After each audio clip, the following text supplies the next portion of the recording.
स्वर्ग का असली हकदार कौन? राजा, व्यापारी, पंडित या मजदूर? मरने के बाद स्वर्ग के द्वार पर 4 व्यक्ति खड़े थे। इन 4 व्यक्तियों में पहला राजा था, दूसरा एक बिजनेसमैन था, तीसरा पंडित था और चौथा एक आम आदमी या मजदूर था। किसी को भी ये पता नहीं था कि कौन स्वर्ग के अंदर प्रवेश कर पाएगा और कौन वहीं से वापस लौटा दिया जाएगा। सब स्वर्ग का दरवाज़ा खुलने की राह देख रहे थे और आपस में बातें कर रहे थे। जैसे कि राजा को मरने से पहले ही आदत थी, उसने अपनी बात सबसे पहले बताई। राजा ने कहा, मैं बहुत प्रख्यात राजा हूँ। मैंने धरती पर अपना बहुत नाम कमाया है, इसलिए पूरी संभावना है कि मैं ही स्वर्ग में जाऊंगा। फिर व्यापारी ने अपनी बात सामने रखी। वह बोला, मैंने धरती पर खूब धन कमाया और उस धन से मैंने सैकड़ों लोगों की मदद की, इसलिए मैं ही स्वर्ग का हकदार हूँ।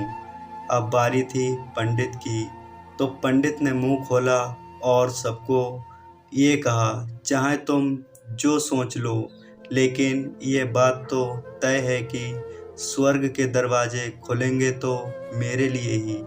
सब जानते हैं कि पंडित दिन रात भगवान को याद करते हैं, इसलिए स्वाभाविक है कि स्वर्ग में पंडित का स्वागत किया जाए। जब सबने अपना पक्ष रख दिया, तब सबकी नज़र उस मजदूर पर थी जो चुपचाप अपनी नज़रें नीचे झुकाए बिना कुछ बोले वहीं पर खड़ा रहा। स्वर्ग का दरवाज़ा खुला और वहाँ पर एक देवदूत आकर खड़ा हो गया। देवदूत के हाथों में एक पुस्तक थी जिसमें उन सभी के कर्मों के बारे में लिखा हुआ था।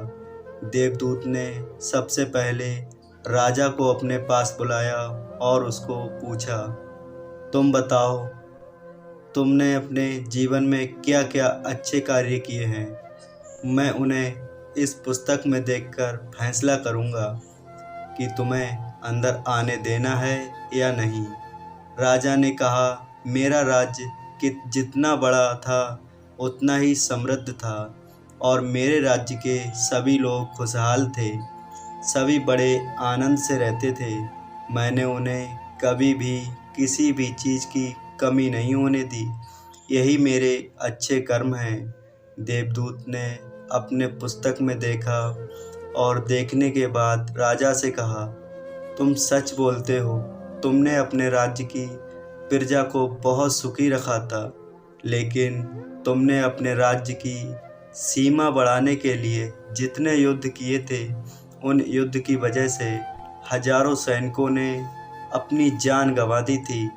उन हजारों सैनिकों के परिवार के दुख का कारण तुम बने थे, इसलिए तुम स्वर्ग में नहीं आ सकते। अब बारी थी व्यापारी की। व्यापारी से जब देवदूत ने पूछा कि तुम्हारे अच्छे कर्म क्या हैं, तब व्यापारी ने उससे कहा, मैंने सैकड़ों लोगों को खाना खिलाया है, कई आश्रमों में दान किया है, कई निराश्रित लोगों के लिए घर बना कर दिया है। यह मेरे अच्छे कर्म हैं। देवदूत ने फिर से अपनी पुस्तक में ध्यान से देखा और देखने के बाद व्यापारी से कहा, तुम्हारा कहना भी ठीक है कि तुमने बहुत दान धर्म किया है, लेकिन ये दान धर्म तुमने जिन पैसों से किया है, उन पैसों को कमाने के लिए तुमने ना जाने कितने झूठ बोले हैं, कितनी हेरा फेरियाँ की हैं और कितनी मिलावटें की हैं, इसलिए तुम भी स्वर्ग में नहीं आ सकते।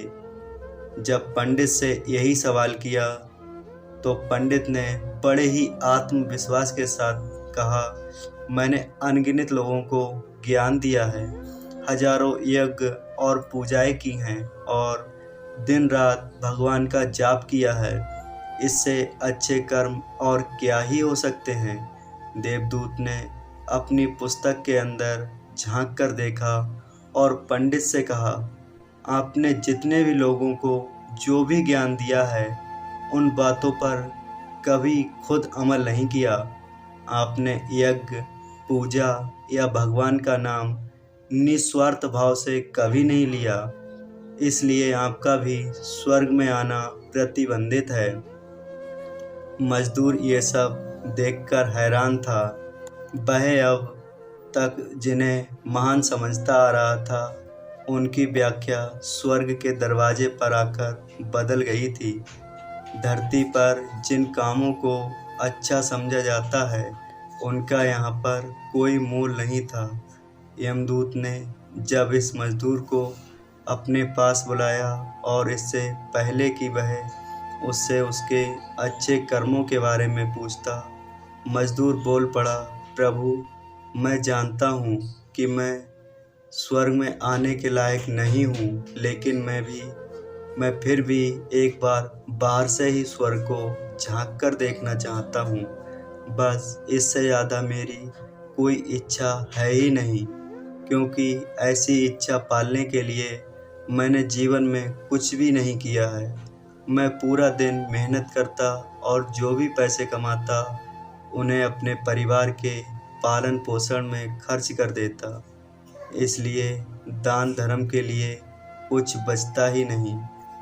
लोगों की भलाई में क्या सेवा करता, क्योंकि काम के बाद जो थोड़ा सा समय मिलता, उसको अपने ही बूढ़े माँ बाप की सेवा में बिता देता।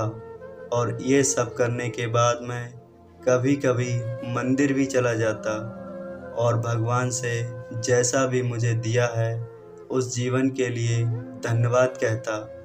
देवदूत ने अपनी पुस्तक में बड़े ध्यान से देखा और थोड़ी देर देखते ही रहा। फिर उसने मजदूर से पूछा कि तुम याद करके बताओ, तुमने कभी तो कोई अच्छा काम किया होगा। मजदूर ने थोड़ी देर सोचने के बाद बोला, हाँ, मुझे थोड़ा थोड़ा याद है। एक बार मैं बहुत भूखा था और मैं खाना ही खाने बैठा था कि एक बहुत ही कमज़ोर कुत्ता, जो ठीक से चल भी नहीं पा रहा था, वह मेरे पास आ गया और मेरे खाने को देखने लगा।